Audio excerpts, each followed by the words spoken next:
मुख्यमंत्री ने कहा कि कोरोना अवधि के दौरान राज्य सरकार ने अपेक्षित भूमि की पहचान करना शुरू कर दिया और जिला ऊना की हरोली तहसील के पोलिया टिम्बी मल्लूवाल में 1405 एकड़ भूमि का चयन किया गया है।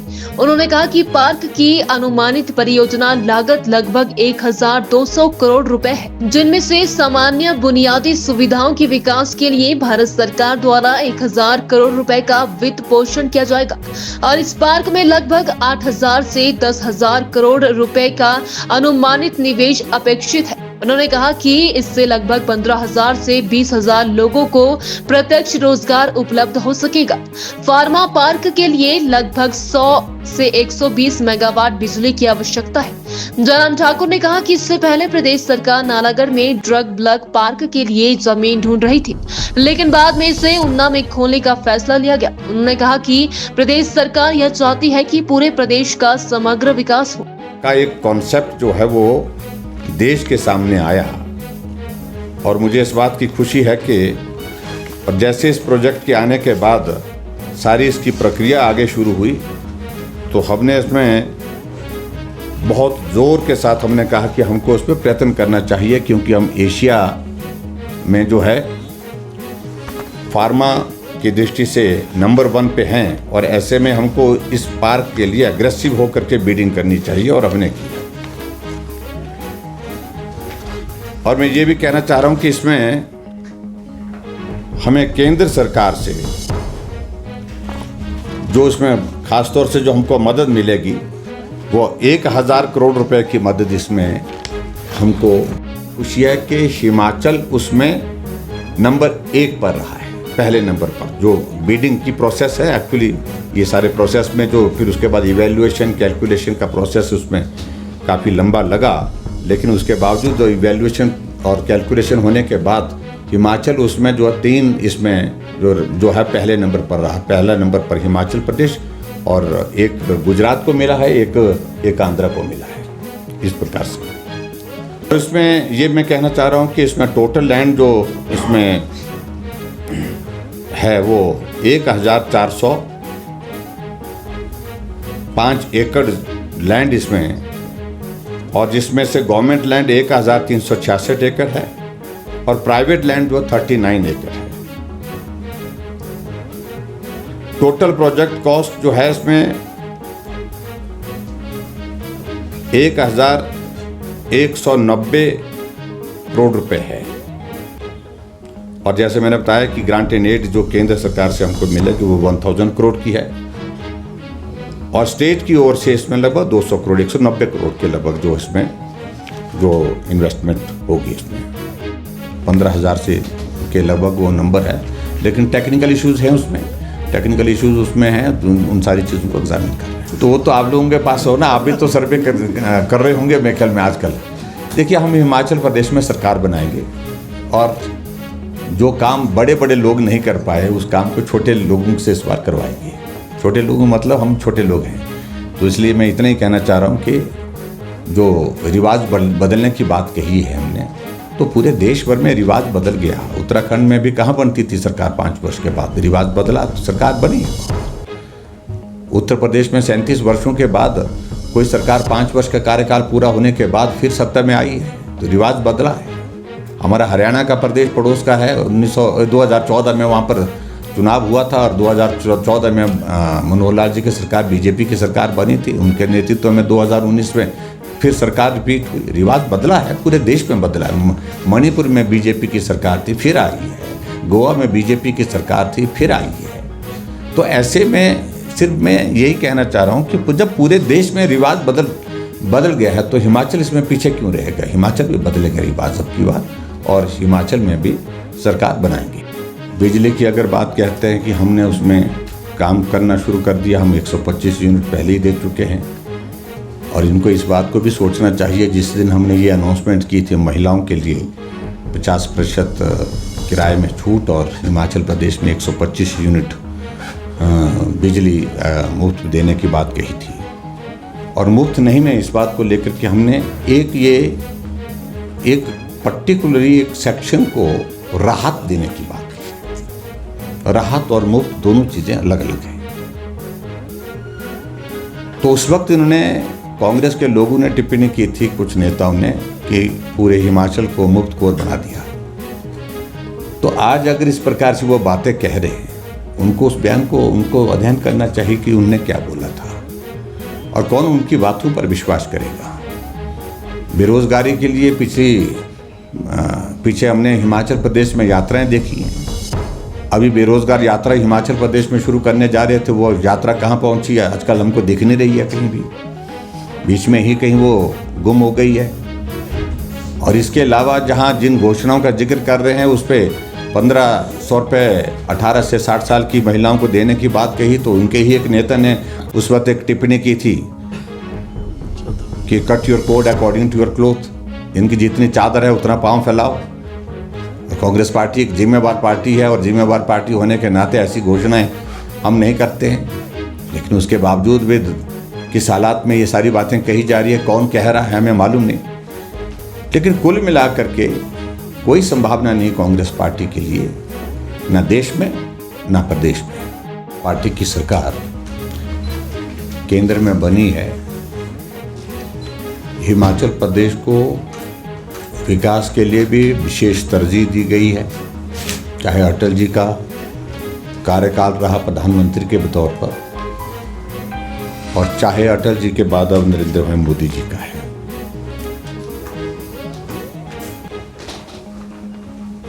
पिछले कल हमें इस बात को लेकर के जानकारी मिली कि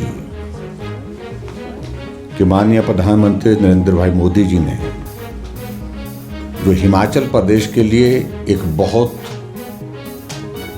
बड़ा खुशी का विषय भी है और खुशी के साथ साथ में हमारे लिए ये प्रोजेक्ट एक तरह से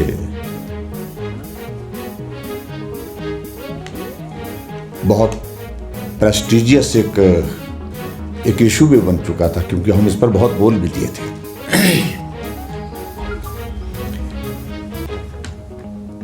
बल्क ड्रग फार्मा का प्रोजेक्ट, ये पिछले कल केंद्र सरकार ने इसकी क्लियरेंस की, इन प्रिंसिपल इसकी क्लियरेंस की, और जिसके लिए मैं आदरणीय प्रधानमंत्री नरेंद्र मोदी जी का देवभूमि हिमाचल प्रदेश की समस्त जनता की ओर से और हिमाचल प्रदेश सरकार की ओर से उनका आभार व्यक्त करता हूं, उनका धन्यवाद करता हूं। और मैं ये भी जरूर कहना चाहूंगा कि एक इस प्रकार का औद्योगिक क्षेत्र में एक स्पेशल पैकेज पूर्व में प्रधानमंत्री अटल बिहारी वाजपेयी के दौरान भी मिला था 2003 में,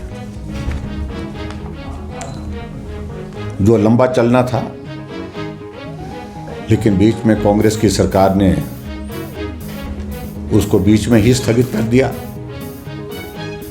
लेकिन हमें इस बात को लेकर के प्रसन्नता है कि जो अटल जी ने एक बहुत बेहतरीन शुरुआत की थी हिमाचल जैसे, क्योंकि पहाड़ी राज्यों में उद्योग तब तक लग ही नहीं सकते हैं जब तक केंद्र उनको इंसेंटिव ना दे, उनको मदद ना करे। और उनके उस निर्णय से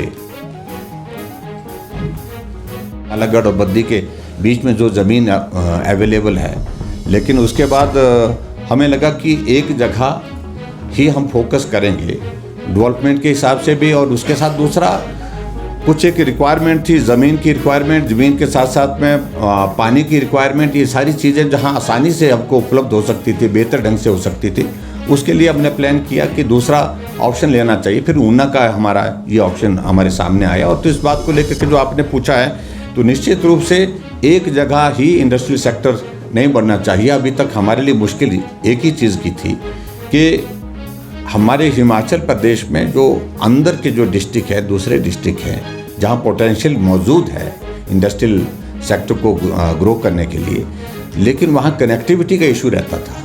अब जैसे जैसे कनेक्टिविटी इंप्रूव हो रही है, 4 लेन्स कि हमारी कनेक्टिविटी आ रही है। आने वाले समय में एयरपोर्ट का प्रोजेक्ट हमारा आता है तो उससे भी एक बहुत बड़ा बूस्ट मिलेगा। आने वाले समय में रेलवे कनेक्टिविटी धीरे धीरे हिमाचल के अंदर आ रही है, उसके कारण भी बेहतर रहेगा।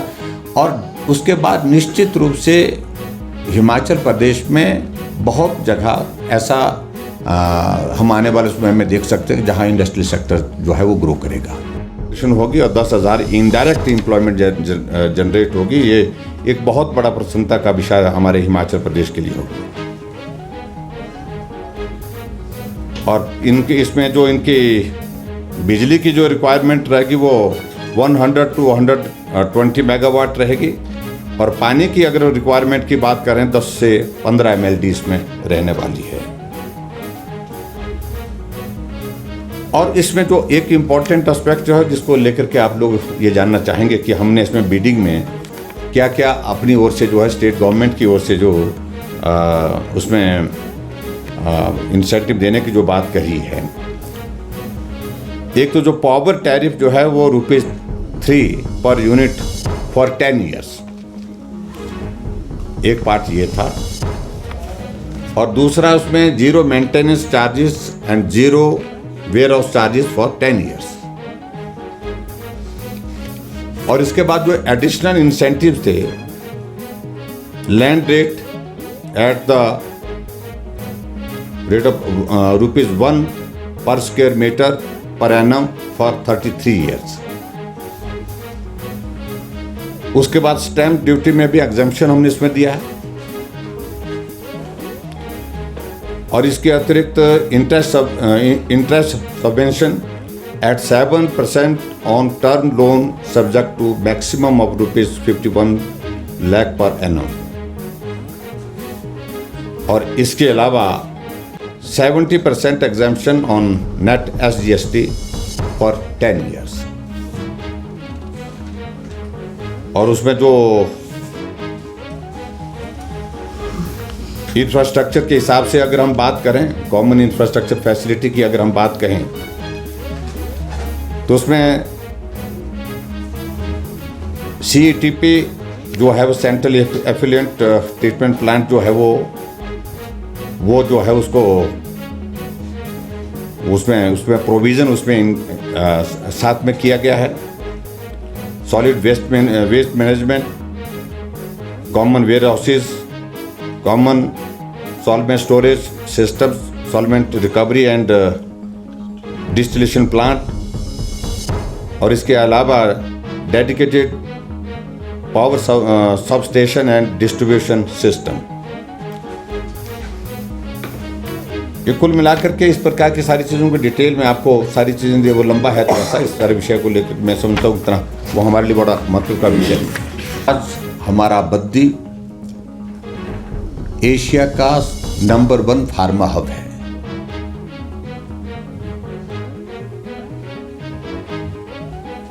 ये हमारे लिए बहुत प्रसन्नता का विषय है।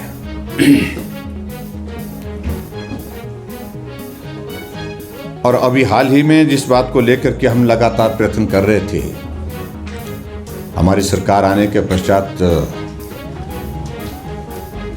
लगातार इस दिशा में प्रयत्न चल रहे थे कि हम प्राइवेट सेक्टर की इन्वेस्टमेंट को अट्रैक्ट करें हिमाचल प्रदेश में। और उसके लिए जो प्रयत्न हमने किए, एक तो मैं ये कहना चाहूँगा उसके लिए हम सफल भी हुए, काफ़ी हद तक सफल हुए। और जब इस बात को लेकर के हमने इस विषय को सब लोगों के सामने रखा तो बहुत सारे लोगों ने परिहास किया था, मजाक किया था। ये हिमाचल प्रदेश में आज से पहले हुआ नहीं है और इस काम को बड़े बड़े लोग नहीं कर पाए। और इसमें इसलिए ज़्यादा नहीं कहना चाहिए, और जो होने की संभावना नहीं है तो इसमें ज़्यादा बोलना नहीं चाहिए। लेकिन हमने कहा कि अगर नहीं हुआ तो इसका अभिप्राय ये नहीं है कि हम काम करना ही छोड़ दें। हमने निर्णय किया, हम ग्लोबल इन्वेस्टर्स मीट करेंगे और उसके सार्थक परिणाम हमारे सामने आए। प्रधानमंत्री जी भी आए, हमको आशीर्वाद दिया और उसके पश्चात हम आगे बढ़े। और आज मुझे इस बात की खुशी है कि 2 चरणों में उसका जो ग्राउंड ब्रेकिंग उसमें हुई 13,500 करोड़ रुपए की पहले इसमें हुई, जिसको आदरणीय गृह मंत्री अमित शाह जी ने किया, और दूसरी ग्राउंड ब्रेकिंग आदरणीय प्रधानमंत्री जी ने जब हमारा 4 वर्ष का कार्यकाल पूरा हुआ तो तब मंडी में की 28,000 करोड़ रुपए की। एक साइजेबल इन्वेस्टमेंट जो है वो ग्राउंड ब्रेकिंग के रूप में हमारे सामने आज वो प्रोजेक्ट जो है वो बन करके जमीन पर दिखने लगे हैं। और आज मैं विशेष तौर से इस बात के लिए आदरणीय प्रधानमंत्री जी का आभार व्यक्त करता हूं, जो एक बहुत महत्वपूर्ण प्रोजेक्ट, जिस प्रोजेक्ट को लेकर के हम लगातार प्रयत्नशील थे, क्योंकि हमने बहुत एग्रेसिवली उसमें उसकी बिडिंग की थी। ये प्रोजेक्ट जो है वो बहुत ज़्यादा चर्चा का विषय पिछले कुछ अरसे से रहा और हम बहुत जगह बोलते रहे। मैं प्रधानमंत्री जी से व्यक्तिगत रूप से मिला और जब भी मिला तो बल्क ड्रग फार्मा पार्क का जिक्र मैंने सदैव किया। जो हमारे नोट्स एक्सचेंज होते थे सदैव इसको प्रायोरिटी के साथ हमने डिस्कस किया, क्योंकि हमने कहा इसको होने से हमको हिमाचल प्रदेश को एक बहुत बड़ा लाभ मिलेगा। दूसरा, यूनियन हेल्थ मिनिस्टर के साथ भी हमने लगातार इस विषय को उठाया और इस विषय को उठाने के पश्चात लगातार इस विषय पर उनसे बातचीत हमारी लगातार होती रहती थी। और मुझे इस बात की खुशी है कि अभी ये सारे विषय पर बातचीत आगे बढ़ करके एक मुकाम में व्यक्तिगत रूप से उनके घर में भी गया, व्यक्तिगत रूप से उनके ऑफिस में भी गया। तो इसलिए उनका भी बहुत बड़ा इसमें सहयोग रहा। हमारी पार्टी के राष्ट्रीय अध्यक्ष जगत प्रकाश नड्डा जी के साथ भी हमारा लगातार इस संबंध में बातचीत होती रही। जो हमारे खास तौर से स्टेट के जो इम्पोर्टेंट इश्यूज़ होते हैं, जिन इश्यूज़ को हम स्टेट की ओर से सेंट्रल गवर्नमेंट के साथ टेकअप करना चाहते हैं और हमारी प्रायोरिटीज़ के हैं, तो हम उनको भी लिख करके देते रहे। और उनने भी सारे विषय को लेकर के केंद्रीय मंत्री और प्रधानमंत्री जी के समक्ष हिमाचल का पक्ष बहुत जोरदार ढंग से रखा, जिसके कारण ये सफलता हमको हासिल हुई है। और यहाँ तक कि मैं गृह मंत्री जी के सामने भी सारे विषय को लेकर के बातचीत की है। लगातार इस प्रयास को करने के पश्चात आखिरकार हमको उसमें सफलता मिली है और मुझे पूरा भरोसा है कि ये प्रोजेक्ट हिमाचल प्रदेश के लिए एक बहुत बड़ा रोज़गार के क्षेत्र में और रोज़गार के क्षेत्र के साथ साथ में इन्वेस्टमेंट के क्षेत्र में एक बहुत बड़ा एक मॉडल होगा जो हमको मददगार होगा। लेकर के इसकी कॉन्सेप्ट को लेकर के आपके बीच में बात कहें, अब आप अंदाज़ा लगाइए, अगर टेट्रासाइक्लिन की अगर हम बात करें, उसके लिए जो बनाने के लिए जो मटेरियल चाहिए, जो कंपोनेंट चाहिए, तो उसमें 90 to 95% जो है वो उसकी प्रोक्योरमेंट जो है वो चाइना से होती है। एजिथ्रोमाइसिन की लगभग 100% होती है। नॉरफ्लॉक्सासिन की जो है वो 100% होती है। विटामिन B12 68% होती है। यानी कि बहुत बड़े स्तर पर चाइना की डिपेंडेंसी के साथ जो है भारत का ये काम जो है बहुत प्रभावित हो रहा था। और ख़ासतौर से अब कोविड के दौरान आपने देखा होगा कि बहुत बड़ा संकट पूरे देश दुनिया के सामने था। तो उसका कारण ये था कि चाइना से जो ये सारा ये जो रॉ मटेरियल जो इन मेडिसिन के बनाने के लिए एक नहीं अनेक चीज़ों को लेकर के जिसको हमारी ज़रूरत पड़ती थी यहाँ की, तो उसमें बहुत बड़ा उसमें कीमत में भी बहुत बड़ा इंक्रीज़ हुआ। मैं मित्रों ये कहना चाह रहा हूँ, कुल मिलाकर के इस सारे विषय में अगर नटशल में हम बात कहें तो जब ये पूरा का पूरा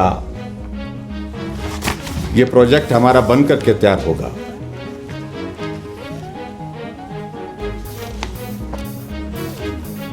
तो इसमें टोटल जो इन्वेस्टमेंट जो आने की संभावना है वो लगभग 50,000 करोड़ रुपए की टोटल इन्वेस्टमेंट जब ये कंप्लीट होगा ये प्रोजेक्ट आने वाले समय में।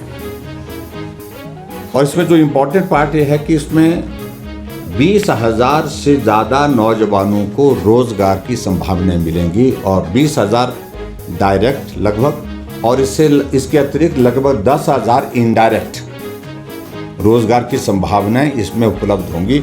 ये बहुत बड़ा इम्पोर्टेंट एस्पेक्ट इसमें है। और ग्रांट इन एड के रूप में मैंने कहा कि इसमें हमको हिमाचल प्रदेश को उसमें 1,000 रुपये इसमें प्राप्त होगा। गवर्नमेंट ऑफ इंडिया ने इस प्रकार के 3 पार्क के लिए ये सारा विषय आगे बढ़ाया था और